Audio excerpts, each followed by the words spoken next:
Mustahil kita datang ke dunia ini kecuali untuk dipertemukan dengan pasangan hidup kita. Ulangi, apa? Mustahil kita datang ke dunia ini kecuali untuk dipertemukan dengan pasangan hidup kita. Siapa yang mempertemukan kita dengan pasangan hidup kita? Siapa? Siapa? Diam semua. Takut salah. Siapa? Ada yang acungkan tangan? Siapa? Allah. Gampang ngaji teh. Segala tempuhkeun we ka Allah. Kunaon maneh gering? Allah. Kunaon maneh sangsara? Allah. Kunaon maneh susah? Allah. Karunya tuh Allah teh. Jadi ketembuhan wae. Yang mempertemukan kita dengan pasangan kita adalah data kita bersama. Ada kesamaan data antara data kita dengan data pasangan kita. Makanya yang namanya gambuh, yang namanya pernikahan, tujuan utamanya adalah mengurai data. Jadi apapun yang terjadi dalam kehidupan rumah tangga kita, sebetulnya kita yang telah mengundangnya. Makanya harus sabar. Namanya juga rumah tangga. Ada rumah, ada tangga. Rumah itu tempat berlangsungnya kehidupan. Tangga itu bisa buat naik, bisa buat turun. Harusnya tangga digunakan buat naik. Makanya nikah adalah latihan menerima dan menghargai perbedaan. Kenapa ini terjadi kepada kehidupan saya? Sudah sadari. Karena sesungguhnya kita dipasangkan itu jelas bukan dengan yang sama. Kita dipasangkan dengan yang berbeda. Namanya juga pasangan. Azwaja, bukan? Pasangan itu tidak pernah kiri-kiri, tidak pernah kanan-kanan, pasti kiri-kanan. Kalian mah gak sadar. Hayang disebut pasangan tapi hayang sarua. Liur mikiran maneh teh. Hayang disebut pasangan tapi hayang sarua, ari pasanganna beda. Kiri kanan. Betul enggak? Menjadi sempurna karena beda dipasangkan. Jadi sebetulnya kita di rumah tanggakan oleh Allah itu dalam rangka untuk saling melengkapi dan menyempurnakan. Awas. Semua makhluk di semesta ini saling membutuhkan, bukan saling menginginkan. Dengar kata-kata saya. Begitu kita sadar saling membutuhkan akan terjadi harmoni. Tapi begitu saling menginginkan terjadi cekcok dan pertikaian. Kahartos? Rarumasa juga namanya. Jadi nyeri hati itu akibat kita menginginkan orang lain seperti yang kita mau.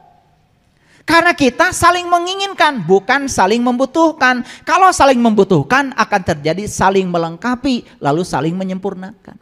Oh, suami saya tidak sabar. Karena dipasangkan oleh saya untuk meningkatkan kesabaran saya. Bagaimana mungkin saya menjadi orang sabar kalau saya suaminya sabar? Maka dikasih suami tidak sabar. Ini doa saya. Karena ketika sedang gadis kan doanya begitu. Ya Allah, tumbuhkan kesabaranku. Begitu bukan?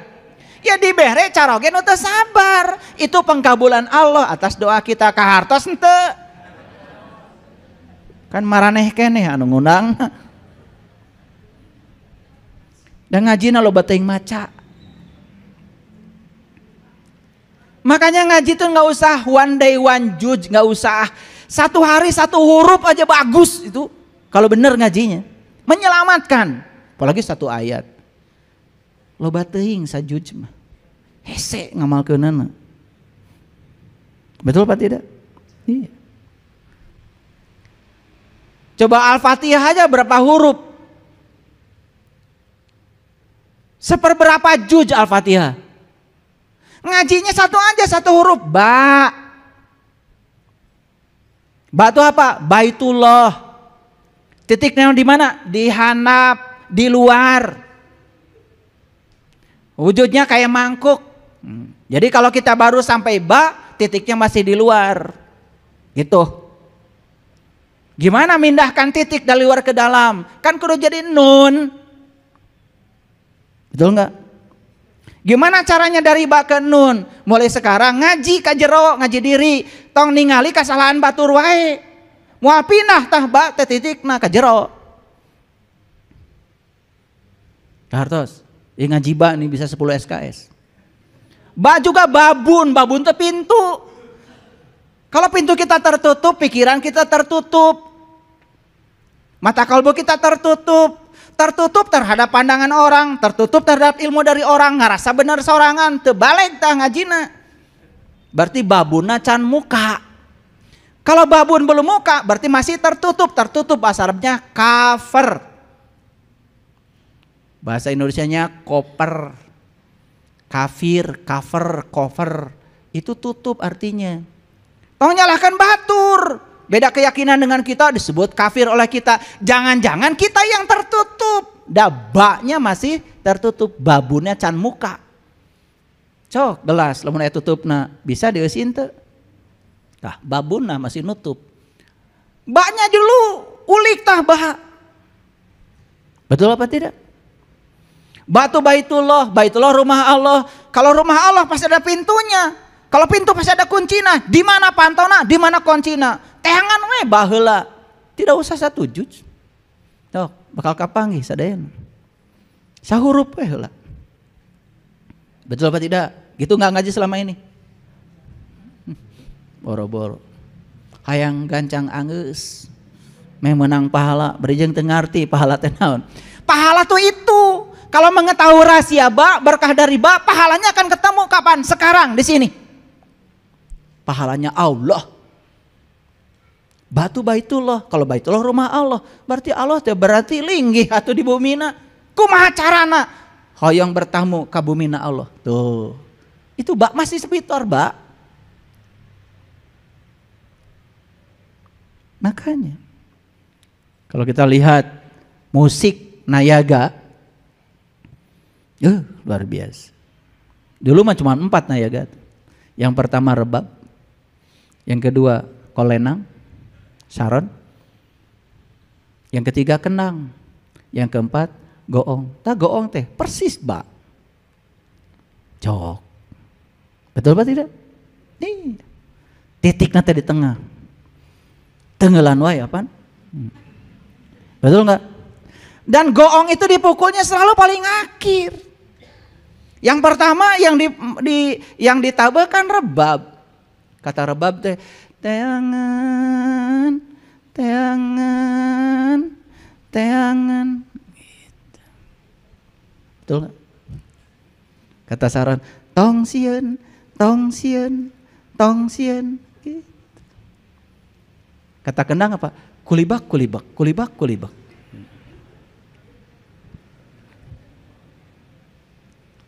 Lamun geus kulibak kan puncaknya bener cegoong. Sudah sampai di mana kalian? Rebab can hirup. Kolenang sieun we nya. Makanya saya bilang hanya orang yang berani tersesat yang tidak akan tersesat. Lamun rek neangan alamat ini we ke di jalan lamun tersesat nanya ka batur. Lamun cicing wae mah di kamar moal bisa nanya ka batur. Makanya hanya orang yang takut tersesat yang selamanya tersesat, yang berani tersesat tidak akan tersesat. Karena orang ketika tersesat pasti nanya. Betul? Sederhana ngaji mah. Sederhana. Cuman selama ini ruwet. Agama tuh jadi ruwet karena dibuat ruwet oleh orang-orang yang ruwet. Allah sudah ngasih alamat. Aku lebih dekat kepadamu daripada urat nadi lehermu. Aku bersamamu dimanapun kau berada. Eta Allah tos ngasih alamat gitu. Alamat eta teh. Sakitu caket. Teu hayang penak. Karunya teh. Der molah jika dia abar-abaran. Maka Allah mengatakan, semakin mencariku keluar dirimu, maka akan semakin jauh dari yang kau cari. Makanya orang tua kita mah sederhana ilmunya. Sing bisa init bari cicing, milampah tengah lengkah, pasti bakal panggih. Init bari cicing, milampah tengah lengkah.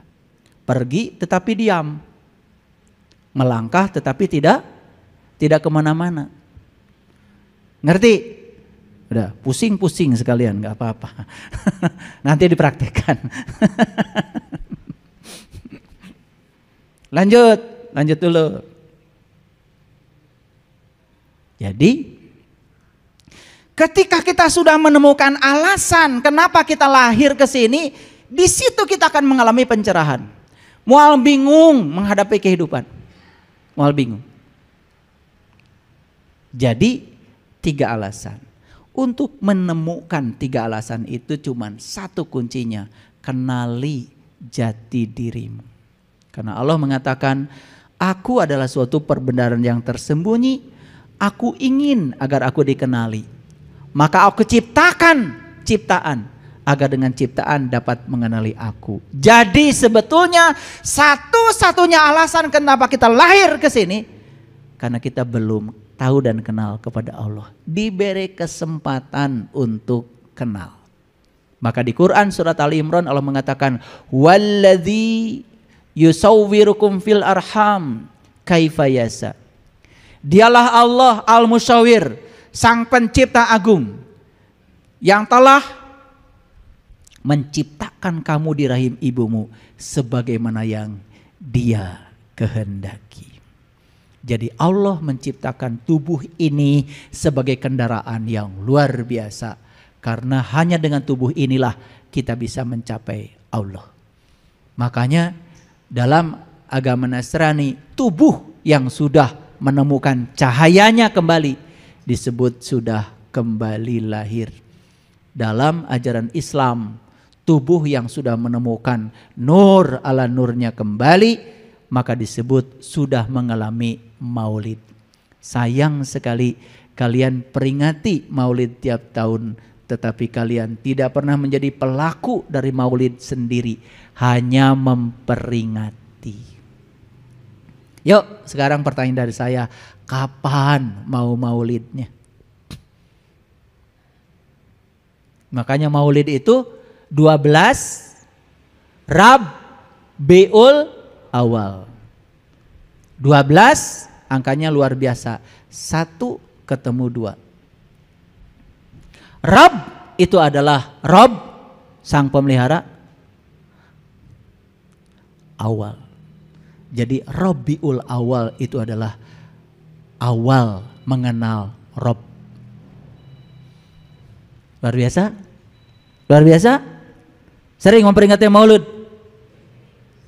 Jadi yang namanya maulud itu Rabiul Awal, awal mengenal Rob. Ketika kalian sudah kembali mengenal siapa Robmu, itu namanya kalian sudah mengenal dirimu. Maka siapa yang kenal dirinya? Dia kenal Tuhannya. Bukankah Dia, sang pemilik semesta ini, sudah meniupkan bagian dirinya ke dalam diri kita yang namanya ruhku. Kenali saja ruhku pada dirimu. Maka begitu kita sudah mengenal jati diri kita, itu adalah awal mengenal Tuhan. Kenapa 12? Di Quran dikatakan Nabi Musa memukul batu dengan tongkat, terpancar 12 mata air. Luar biasa. Mana batunya? Batu itu lambang dari sesuatu yang keras. Yang keras itu adalah dirimu, egomu, akumu. Maka pukul batu itu dengan tongkat Musa. Di mana tongkat Musa? Tongkat Musa ada dalam dirimu. Diberikan Allah pada semua orang, bukan hanya pada Musa. Dan kalian sudah punya tongkat itu, tapi nggak tahu cara mukulnya. Disitulah perlunya guru. Gimana cara memukulkan tongkat Musa supaya terpancar 12 mata air? Tahu 12? 12 itu 1 dan 2. Bukankah saya sudah katakan tadi, ada 3 martabat batin, ada 3 martabat lahir. 3 martabat batin, 1 Nurullah, 2 Nur Muhammad, 3 Nur Insan. Itulah jiwamu.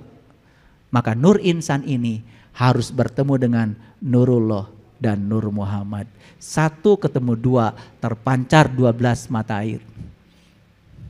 Oh, baru namanya maulid. Nanti tubuhmu jadi pohon zaitun yang diberkahi. Oh, luar biasa. Allahu nurus samawati wal ardh. Masalu nurihi kamishkatin fiha misbah. Al misbahu fi jujajah. Al-jujajatu ka'annaha kaukab. Duriyyu yuqadu min sajaratim mubarakah. Zaitunatil la sarkiyah wala gorbiyah. Yakadu zaituha yudhi'u walau lam tamsas hunar. Nurun ala nur yahdillahu linurihi mayyasha. Luar biasa. Kita akan ketemu misbah, pelita dalam diri kita. Kita akan ketemu ajujajah, kaca. Kita akan bertemu kaukab, bintang yang berkilauan dalam diri. Di mana kita menemukan? Di pohon zaitun yang diberkahi. Bukan dari timur, bukan dari barat, bukan dari mana-mana. Karena pohon zaitun yang sesungguhnya adalah diri sejati kita. Diri ini.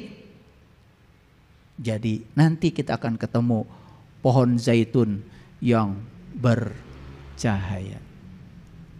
Watin wazaitun, kan di situ.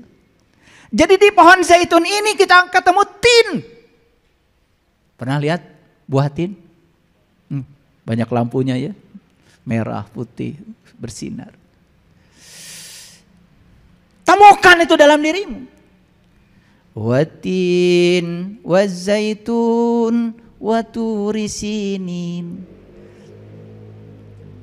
Jadi tin itu adalah suatu lokus pada diri kita, di mana kita bisa menemukan diri sejati kita. Di mana diletakkan? Di tur itu gunung. Gunung itulah puncak kesadaran kita. Sidrah al-muntaha kita temukan di situ. Di mana? Wazaitun, di sini, di zaitun. Laser, tidak dari timur, tidak dari barat. Wahadal baladil amin. Di sini kamu akan menemukan kota yang aman. Kalau kalian sudah bisa memasuki kota itu, aduh, waman dakholaku kana aminan. Siapa yang bisa memasuki kota itu aman, nggak akan poek lagi. Sering baca surat At-Tin, sering ya. Kalau kita raweh ya, ngertinya enggak. Watin wazaitun waturisinin wahadal baladil amin. Sampai sana aja saya pengen nangis. Kalau sudah mengalami itu, udah mengalami kotanya, udah masuk ke kota itu, luar biasa. Laqad khalaqnal insana fi ahsani taqwim. Sungguh aku telah menciptakan tubuh manusia itu sempurna, sempurna untuk menemui Allah. Karena ketika punya tubuh inilah kita bisa bertemu dengan Dia. Ketika manusia punya tubuh tidak bisa menggunakan tubuhnya untuk menemui Dia, berarti ulaika kal an'am, gak ada beda dia dengan binatang. Laqad khalaqnal insana fi ahsani taqwim summa radadnahu asfala safilin.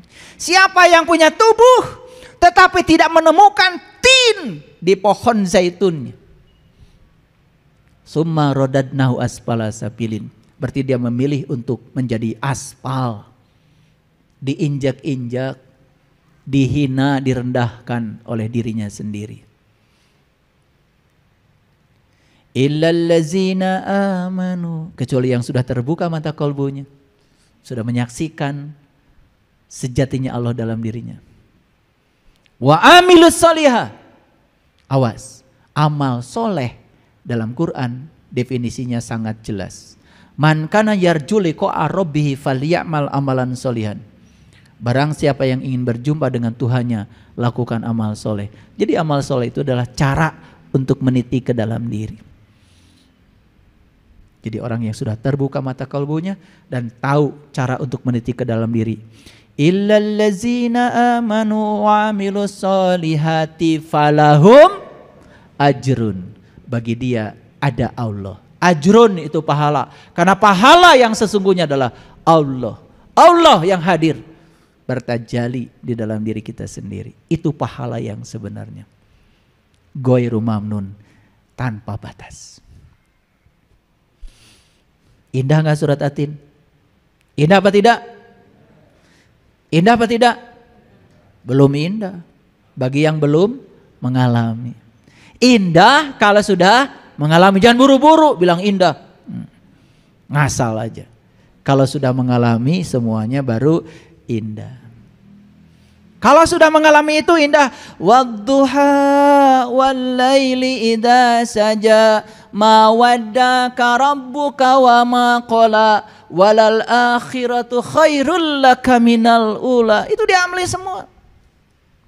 Walau saufa yutika rabbuka fatardha alam yajidka yatiman fa'awa wa wajadaka dolan fahada. Tahu artinya? Dolan tahu artinya? Dolan-dolan. Apa dolan? Dolan itu sesat. Makanya dolan-dolan itu berarti sesat-sesatan. Gak apa-apa, lebih bagus daripada yang gak mau dolan-dolan. Wa wajadaka dolan fahada. Ketika kamu sedang dolan-dolan, tersesat, maka ketemu dengan orang namanya Pak Hada. Tahu Hada? Hada petunjuk. Indah sekali Qurannya. Makanya yang dolan-dolan nggak apa-apa, dolan-dolan aja. Lakukan pencarian, teangan.